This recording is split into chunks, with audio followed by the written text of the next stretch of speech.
How many of you have ever experienced some stress in your life? How many of you have ever woken up and said, I'm not sure how we're getting through this day? How many of you have woken up worried about, let me see, I started to make a list, see if this isn't depressing. Economics, war, broken families, finances, disease, terrorism, money, technology. You know, I think my favorite technology commercial has nothing to do with technology. It's a car commercial or an insurance commercial, and the little girl throws her phone on the floor. You know, let's see here. Did I say money? Like 3 times. Yeah? At least. I don't know about you, but how many of you have these calendars that if you printed out everything you had to do today, you couldn't have enough paper?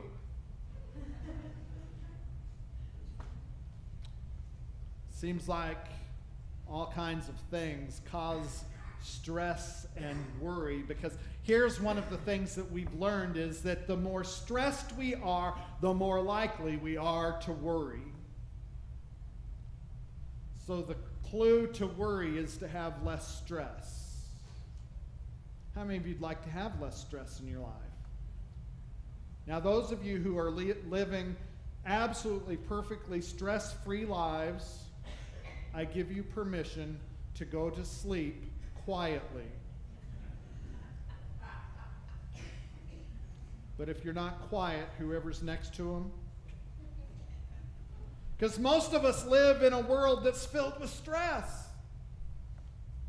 And that's led to a world that's stressed out and worry complete.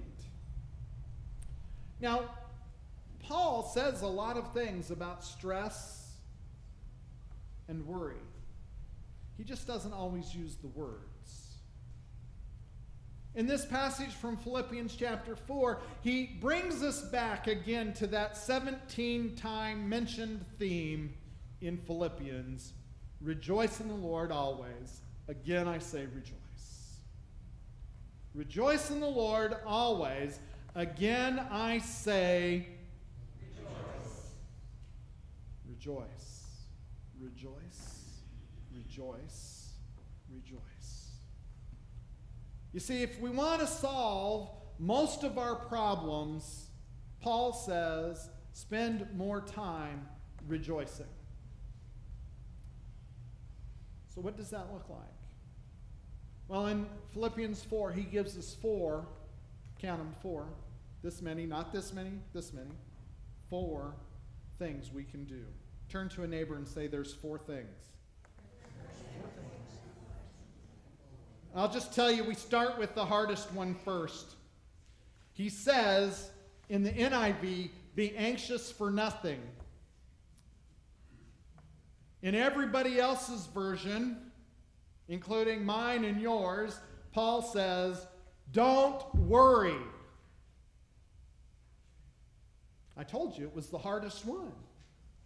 It's the one thing that Paul tells us not to do. The rest of them are all things we're supposed to do.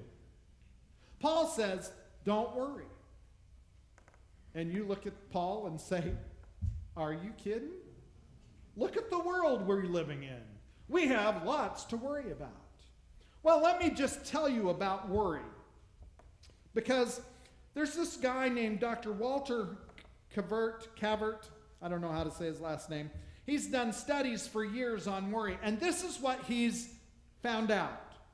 Because he's talked to thousands and thousands of people just like you.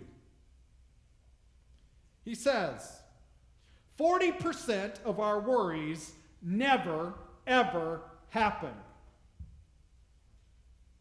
Woo! That should make you feel better. Think about all the things you worried about coming on your way to church. 40% of them didn't happen. Let's get better. He says 30% of our worries are based in our past. So what can you do about yesterday? Can you do anything about yesterday? Did yesterday happen? Everybody look at your calendars. Did yesterday happen? Is there one thing you can do about what happened yesterday? Except maybe apologize.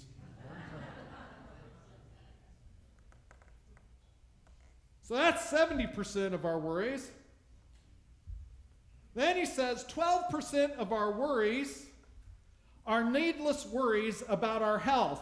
Now, this is a very particular group that worry. How many of you worry about your health and then realize that you didn't have anything to worry about? There's a special group of people like that. I have friends, the internet should be banned at their house because they have caught every disease known to humanity because somewhere on Facebook or Google or MD, WebMD, or they talk to JJ. No. They decided they had the 14th least common version of malaria. I'm just making that up. But you all know that. Then he says 10% of our worries are really just petty. Turn to a neighbor and say petty. Because it was being worried about what you were wearing to church this morning. I just worry that you wear clothes. Actually, I've never worried about that. You'd worry if someone didn't happen. That's what I was going to be worried about. Like I said, petty.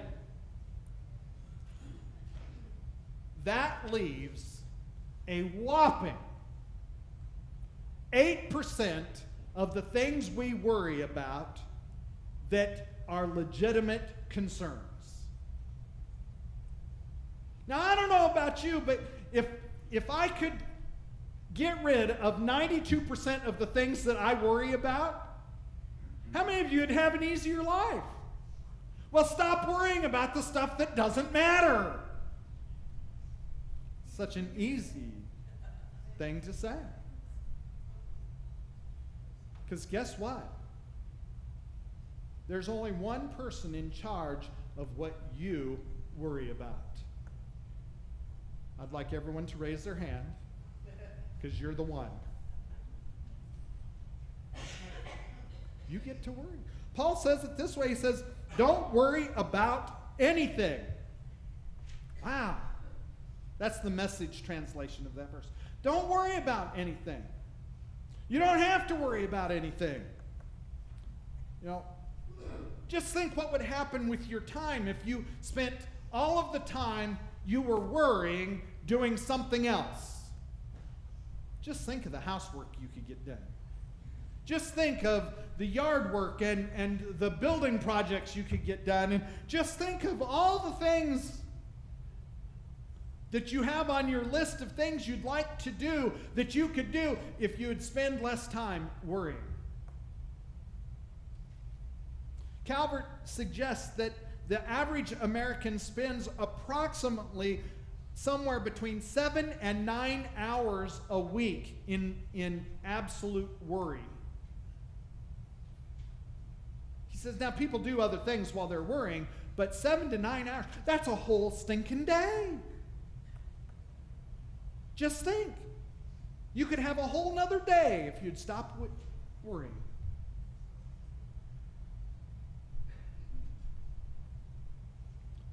Just so you know that it's not just Paul that talks about worry. Think about these words from Jesus. He says, therefore, do not worry. It's even in red on my iPad. Do not worry about what you will eat or what you will drink or what you will wear. For all of these things, those lousy Gentiles think about. And it doesn't make any difference to them either. Your heavenly Father knows that you need all these things. Seek first the kingdom of God and its righteousness, and all these things shall be added to you. Therefore, do not worry about tomorrow, for tomorrow will worry about itself. In other words, Paul says, don't worry. Now, the good thing about Paul is whenever he tells us not to do something, as we've been learning, as we've studied the book of Philippians, when Paul tells us not to do something, he gives us a way to do it.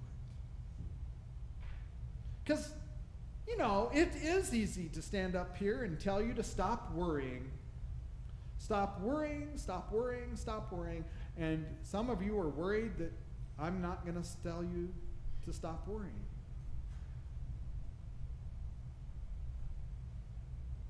He says, stop worrying. And number two, he says, pray. Pray about everything, he says. He says in verse 6, in fact, it's the same verse that he tells you to stop worrying. He didn't want you to forget. Stop worrying and pray. He says, in everything, by prayer and supplication with thanksgiving, let your requests be made known to God. Paul's saying, don't worry, pray. Paul's saying, don't panic, praise and pray.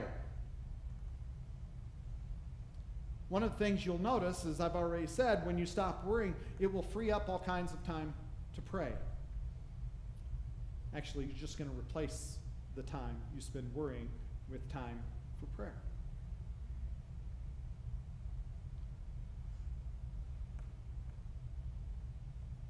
I've always been told when I tell people, you know, you ought to set aside time to pray every day. At camp, you called it quiet time, and you're supposed to have that time for devotion at home and prayer. And I'll be honest, the first person that I ever had an experience of really sharing that was a woman who lived on a farm outside of Pendleton, this little town next to the town I grew up in. And we took our youth group out to her farm to have some fun and to help her clean up a barn and it was a service project, but we spent the night there. It was really cool. And before we went to bed, she says, oh, how many of you would like to get up with me for quiet time? We all raised our hands. That was not smart. We forgot to ask a really important question. We went to bed. Well, we kind of went to bed. We were high school kids and college kids, and so we stayed up later. She went to bed. 4 o'clock, the alarm goes off. Some of us hadn't been in bed too long. She says, you all raised your hand. It's time to get up and pray. Somebody looked at her and said, you pray this early? Somebody else said, what is there to pray for at 4 o'clock in the morning? So we got up and prayed. So what do you pray about? Paul says, one magic word, everything. Pray about everything. Pray about your needs. Pray about your neighbors. Pray for your neighbors. Pray for your church. Pray for your children, your grandchildren, your parents and grandparents. Take your problems to the Lord. I wonder what would happen if instead of taking our problems to all of our neighbors, we took them to the Lord. You think there'd be a different response? I think there might be. You see, when we start praying, we get to stop worrying. And there was this insurance company that did a study. I love this. They did a study on who lived longer according to their policies. On average, the people who have a regular prayer life live 5.7 years longer than everybody else. So even if you wanted to just live longer, all you have to do is pray. Insurance companies are never wrong, are they? They play the numbers game.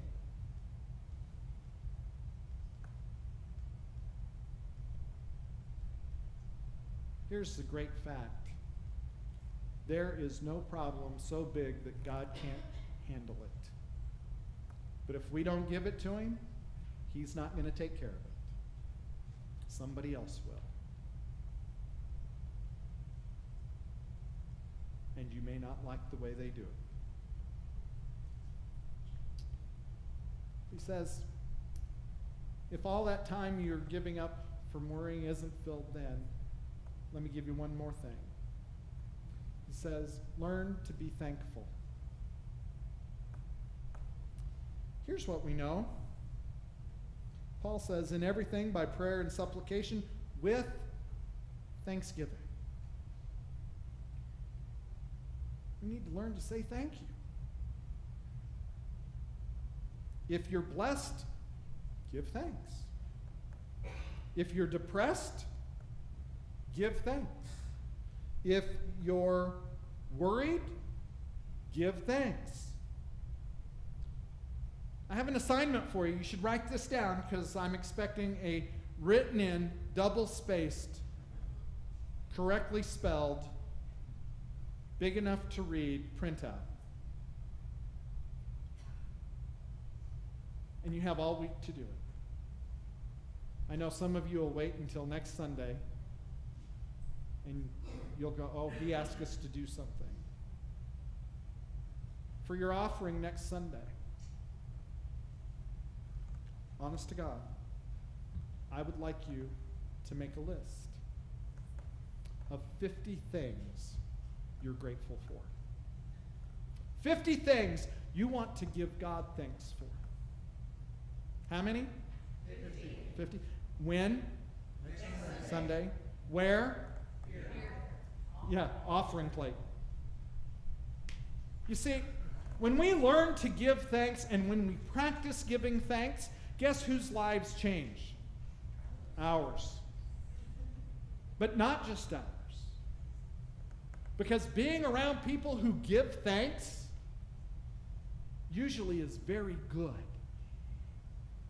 They're usually smiling.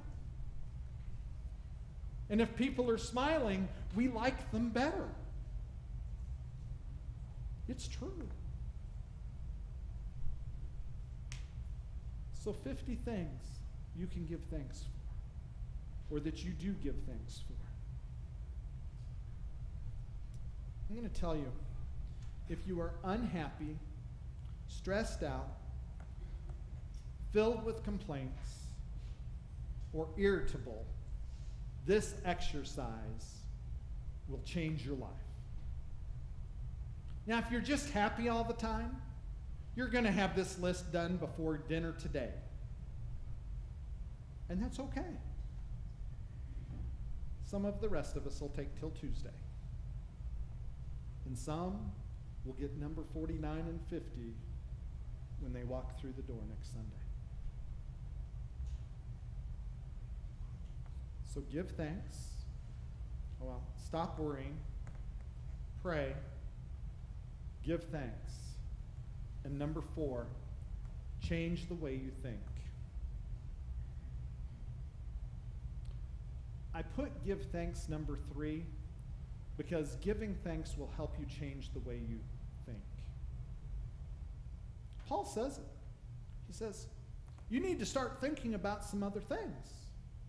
He says, finally, brothers and sisters, whatever things are true, whatever things are noble, whatever are just, whatever are pure, whatever are lovely, whatever things are of good report, if there is any virtue, if there is anything praiseworthy, think on, meditate on these things. So if you want to change your life, change what you think about.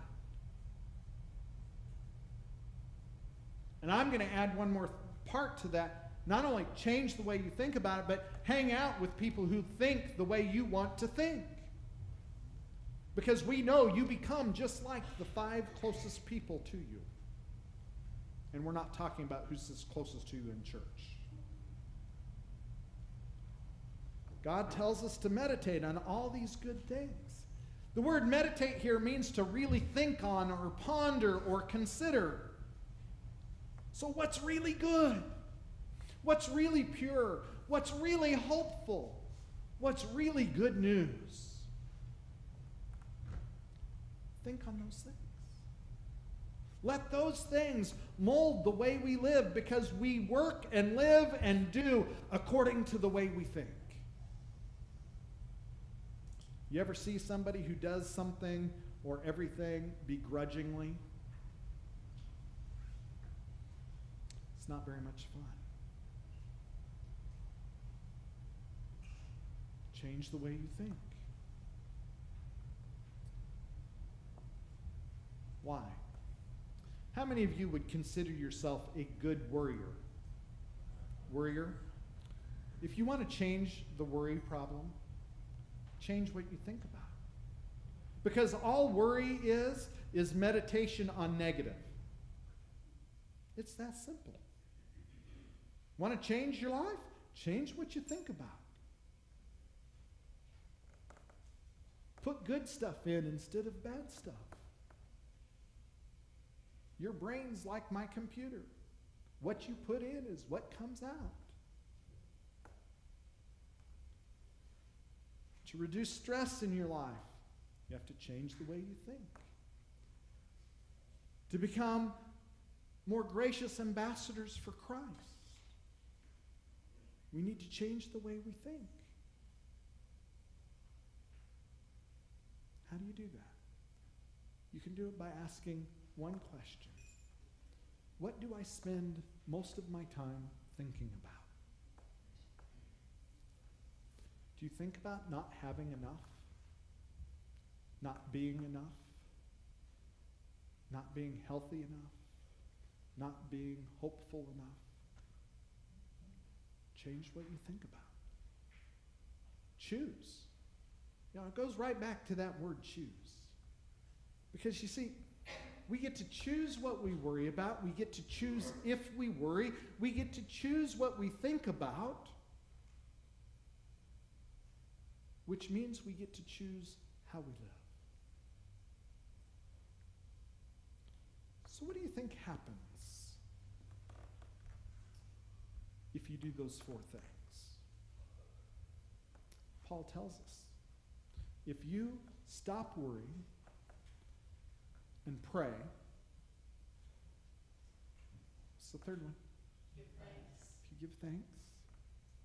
And 4th, change your thinking.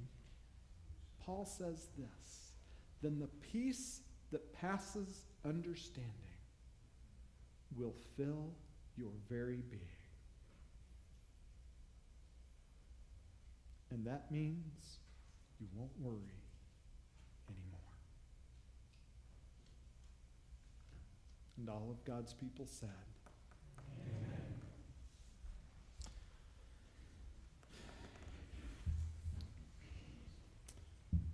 Any of you read